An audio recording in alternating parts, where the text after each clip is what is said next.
Hiya, Fred. I was trying to get a hold of you. Park your hat and grab a chair, huh? I just got your message, Jack. What's it all about? Oh, I got this story to do. Thought you might be the person that could help me most. Well, listen to one of these letters to the editor. The story here, Fred, but I'm afraid it's not a very good one. I'm not at all sure it's the kind of story our readers would like. Listen to this. Dear editor, usually I agree with your editorials, but your call for civil defense volunteers was nonsense. If this city is attacked, my plans are made, and they don't include waiting around to get killed. I'm going to take my family to a place in the country where we'll be safe.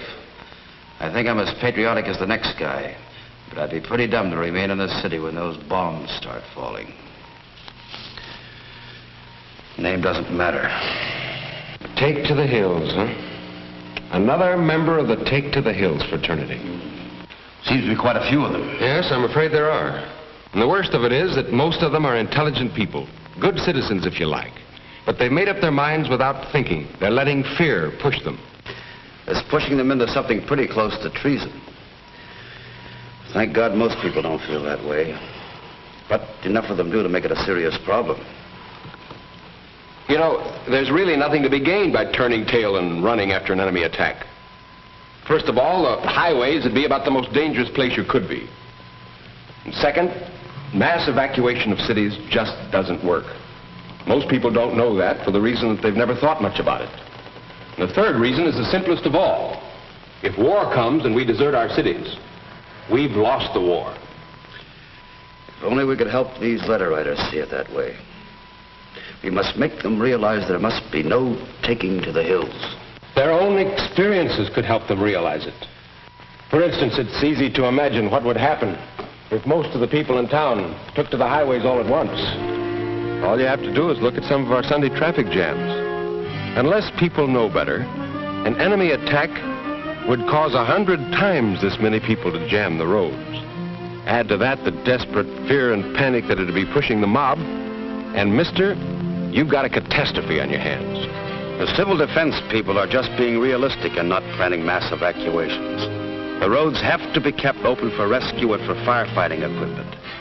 That means every car which is not officially authorized will have to be stopped and moved out of the way. As long as I live, I won't forget what happened in the last war when some European people took the hills. I saw miles after miles of refugees trying to get away from cities under attack. All they did was choke up the road, so hardly anything could move. Even they couldn't get very far. This happened many, many times and in many different cities. It could happen in our cities. If this were tomorrow instead of yesterday, if this were our town and you or someone you loved were trapped inside of it, waiting frantically for help, that help would never come. The ambulances, rescue trucks, vehicles carrying supplies and equipment would be stopped cold in their tracks. They could never get through to help the injured, put out fires, bring plasma, bandages, and thousands of other things vitally needed in an enemy attack. Just as the roads must be kept clear, so must the depots, terminals, and airports. Every available kind of transportation will be needed for emergency work. We know that mass evacuation can never be permitted if only for one reason, an all-important one. The fact that every able-bodied person is needed in the city before as well as after an attack. Putting out fires, for example, will require help from everyone. We must realize that in modern warfare, city dwellers find themselves right in the front lines. After an attack, our first responsibility will be to keep our heads and get back to our jobs. For each of us has a job to do. And no matter what happens, the people of a city must be fed, clothed, supplied with electricity and heat. The city must be kept alive, and it will take everything the city has to do it.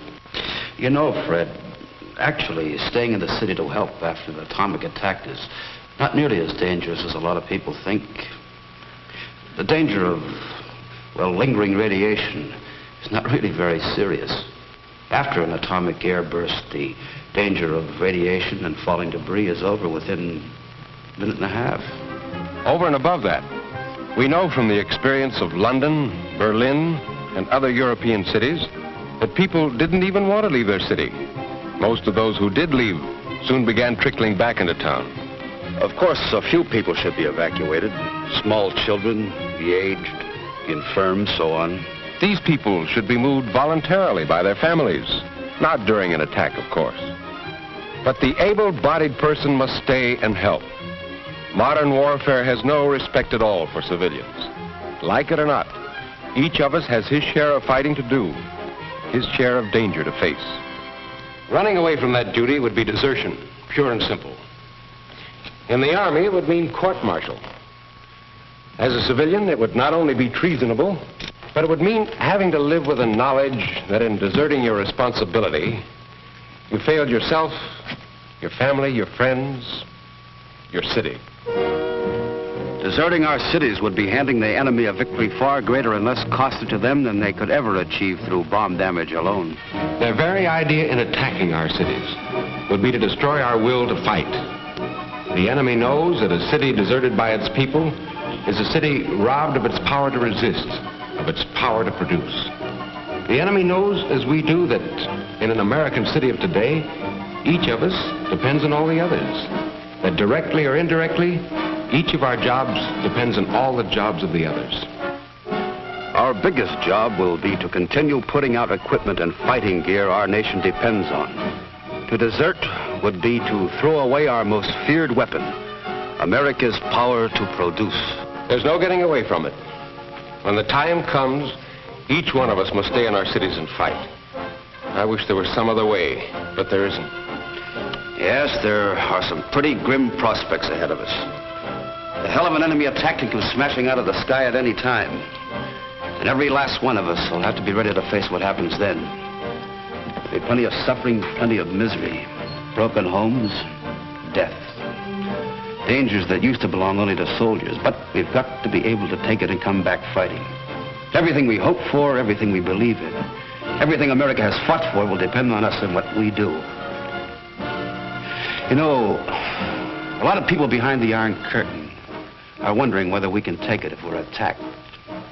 They're carefully measuring our courage, our capacity to fight, our capacity for sacrifice. They think they have the answers. Well, you and I and every American has to examine their minds and hearts and come up with a few answers of their own. The question is, have Americans got the guts? Have you got the guts?